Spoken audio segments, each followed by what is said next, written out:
अब हम पढ़ेंगे प्रश्नावली 1.1 की कौन सी चौथी सवाल, जिसमें क्या करना है, हमको दिया है कि HCF ऑफ 306 एंड 657 यानी कि 306 और 657 का HCF कितना है, 9 है। तो हमें बताना है इसका LCM क्या होगा। तो हम इसमें पढ़ चुके हैं, एक फॉर्मूला क्या था हमारा, फॉर्मूला हमारा है पहली संख्या गुणे दूसरी संख्या बराबर LCM गुणे HCF। ये हम पढ़ चुके हैं, अभी पहले ही पढ़े थे। अगर आप ना देखे हो तो आपको आई बटन में लिंक मिल रहा होगा, आप वहां से देख सकते हैं। चलिए अब हम आगे समझते हैं।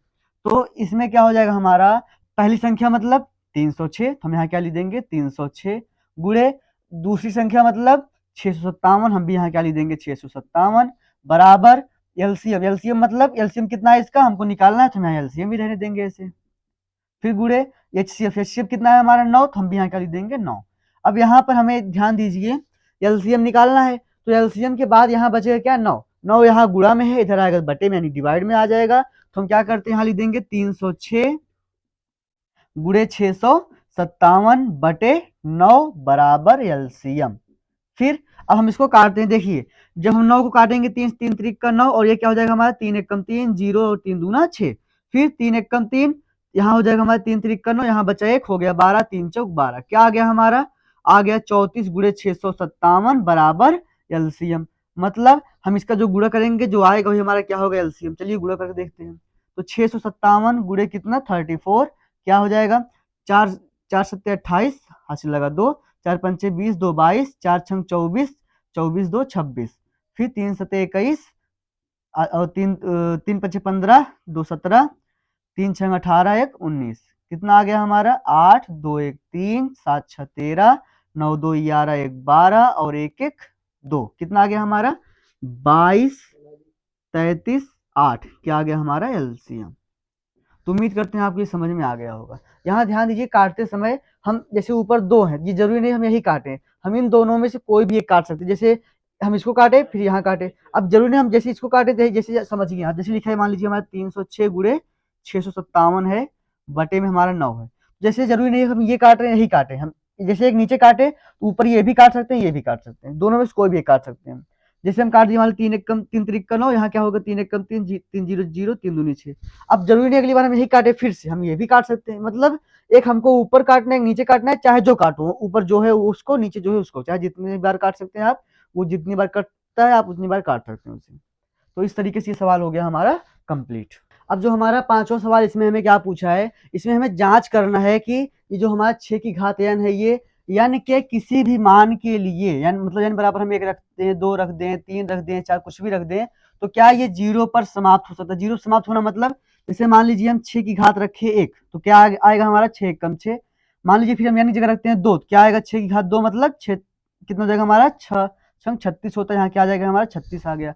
अब देखिए उसी तरीके से जब हम 6 की घात 3 रखेंगे तो क्या आएगा हमारा 216 आएगा। तो यही हमें बताना है कि क्या n का कोई भी मान रखने पर यहाँ आखिरी वाला अंक जो ये हमारा है ये 0 हो सकता है। तो हमें यही सिद्ध करके दिखाना है कि क्या ये इस पर 0 समाप्त हो सकती है, अगर नहीं होगी क्यों नहीं, वही हमें इसमें कारण बताना है, वही हम आपको अभी आगे बताएंगे। तो हम सबसे पहले क्या करेंगे, जो ये हमारा 6 है इसका हम गुणनखंड करेंगे। जब 6 का गुणनखंड करेंगे तो क्या आएगा हमारा 2 गुणे 3 आएगा, इसकी घात क्या हो गया n।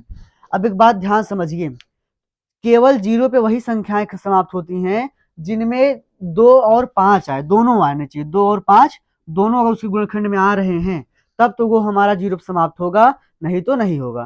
तो हम क्या लिखेंगे इसमें, क्योंकि 6 का गुणनखंड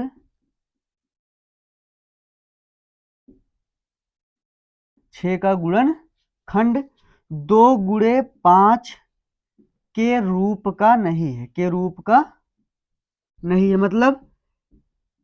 मतलब ये कि इसमें 2 और 5 नहीं आया, 2 तो आया लेकिन 5 नहीं आया। ये जरूरी नहीं है कि अगर 2 आएगा फिर भी हो जाएगा, 5 आएगा फिर भी हो जाएगा, नहीं, दोनों आएगा तभी होगा, और दोनों आ गए हैं तो उसके अलावा कुछ भी आए उससे मतलब नहीं है। तो आगे समझिए, नहीं है, इसलिए n के किसी भी मान के लिए, n के किसी भी मान के लिए 6 की घात n शून्य पर समाप्त नहीं हो सकती है।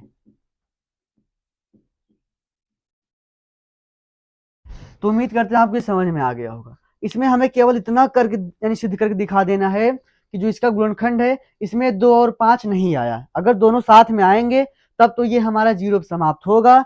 अगर इसमें 2 और 5 दोनों आ रहे हैं तब तो ये हमारा जीरो पर समाप्त होगा। अगर इसमें 2 और 5 नहीं आया तो ये हमारा जीरो पर समाप्त नहीं होगा। तो आपके यानी आपके क्लास में 2 है, एक ये हमारा 6 की घात n है और एक कौन सा है हमारा 4 की घात n। कुछ भी रहे उससे हमको मतलब नहीं है, बस जैसे हम 4 गुणनखंड करेंगे तो क्या आएगा हमारा, ये हमारा आएगा 2 गुणे 2 की घात n।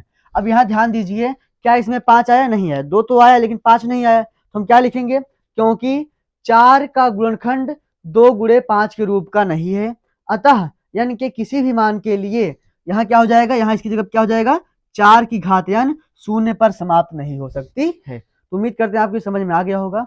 चलिए देखते हैं अगली सवाल।